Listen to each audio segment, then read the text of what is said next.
Good morning students. आज मैं आपके लिए लेकर आई हूँ एनवायरमेंटल स्टडीज़ की बुक है मेरे पास, नेचर मैजिक के नाम से, पार्ट 2। ये सेकंड क्लास की बुक है। इसमें आज मैं चैप्टर 9 आप लोगों को एक्सप्लेन करूँगी, क्लोथ्स वी वियर। ओके, देखिए चैप्टर एक्सप्लेन करने से पहले इसमें एक पोएम दी गई है। इस पोएम को आप लोग पढ़िएगा, इंजॉय कीजिएगा। मैं डायरेक्टली चैप्टर पर आ रही हूँ।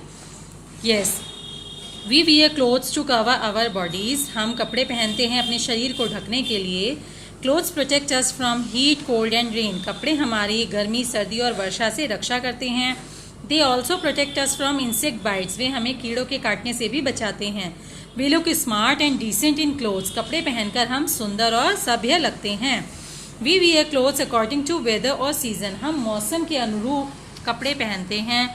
इन summer it is very hot. गर्मियों में बहुत अधिक गर्मी होती है। We like to wear cotton clothes. तो हम लोगों को कॉटन कपड़े पहनना ज़्यादा अच्छा लगता है।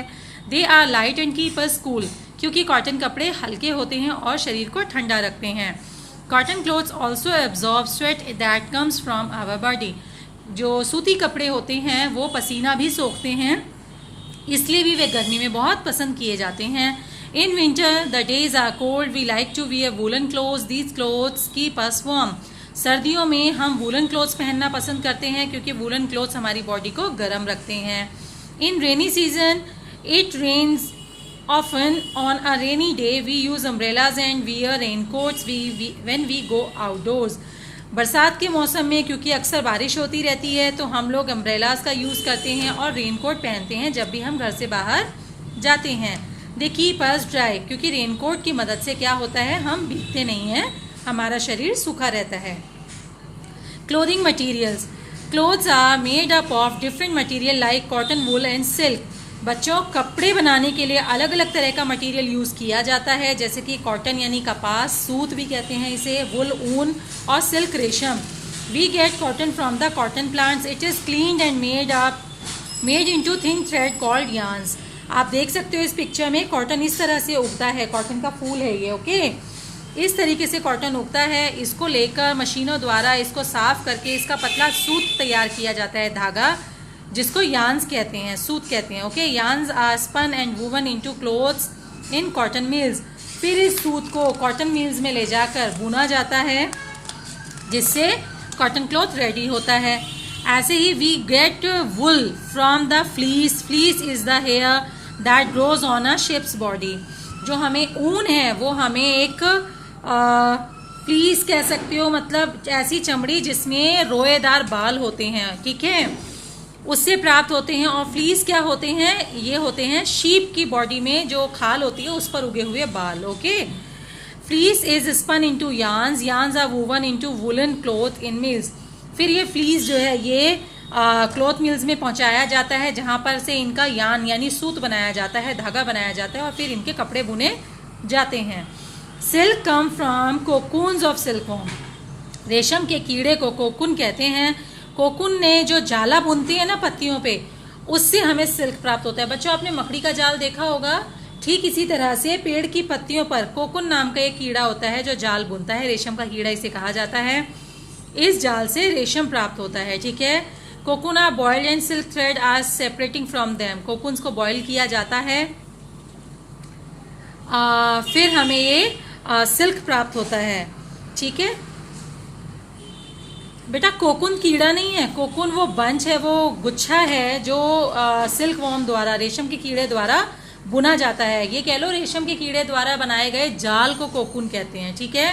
फिर इन कोकून्स को उबाला जाता है और इनसे सिल्क अलग किया जाता है। Silk cloth is durable and attractive. Silk के जो कपड़े होते हैं, एक तो उनकी लाइफ लंबी होती है, दूसरा बहुत ही सुंदर लगते हैं, अट्रैक्टिव लगते हैं। Silk worm are fed on the leaves of mulberry trees. Mulberry trees के जो पत्ते होते हैं वो खाकर सिल्क वॉर्म पनपते हैं।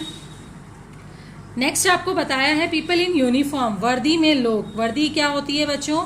सम people wear cloth that tell us what work they do. लोग कुछ इस प्रकार के कपड़े पहनते हैं जिनको देखकर उनके व्यवसाय का, उनके प्रोफेशन का पता चलता है। Their clothes are called uniform. तो उनके वे कपड़े उनके व्यवसाय का यूनिफॉर्म कहलाता है। Children wear uniform when they go to school. बच्चे जब स्कूल जाते हैं तो वो भी अपने स्कूल का यूनिफॉर्म पहनते हैं।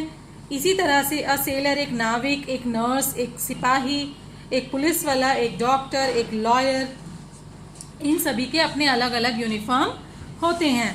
People in our country wear different dresses. हमारे देश में क्योंकि अलग अलग भाषाएं हैं, अलग अलग जातियां हैं, तो अलग अलग तरह के पोशाकें भी हैं, ड्रेसेस भी हैं। Look at the children wearing dresses in different parts of our country. इन बच्चों को देखो जिन्होंने हमारे देश के अलग अलग हिस्सों के कपड़े पहने हुए हैं। पहला आपको दिया है महाराष्ट्र की पोशाक, दूसरा वेस्ट बंगाल का, तीसरा कश्मीर, चौथा पंजाब, पांचवा राजस्थान। Caring for clothes. देखिए बच्चों, हम किस किस तरह के कपड़े पहनते हैं, कपड़ा कैसे बनता है, ये तो हमने जान लिया, लेकिन अब इन कपड़ों की देखभाल कैसे की जाती है इसके बारे में जानते हैं। We should take proper care of our clothes. हमें अपने कपड़ों को प्रॉपर देखभाल करनी चाहिए। Here are few tips that will help you to keep your cloth safe. यहाँ पर कुछ टिप्स दिए गए हैं जिससे आप अपने कपड़ों को सुरक्षित रख सकते हैं। Wash your clothes with good detergents. अच्छे सरफ के साथ अपने कपड़े धोने चाहिए। Iron them properly. कपड़ों को हमेशा अच्छे से आयरन करके रखना चाहिए। आयरन करना मतलब प्रेस करना। Keep your clothes on a shelf और इन अ कबोर्ड। अपने क्लोथ्स को हमेशा शेल्फ या कबर्ड में रखना चाहिए। Okay, keep your clothes away from insect and mice. चूहे और कीड़ों से अपने कपड़ों की रक्षा करनी चाहिए। ओके, तो बच्चों ये है चैप्टर जो बेस्ड है हमारे क्लोथ्स पर जो हम पहनते हैं। उम्मीद करती हूँ आप सबको ये चैप्टर समझ में आया होगा। इसका जो भी वर्क होगा वो मैं आप लोगों को सेंड कर दूंगी। Okay, thank you.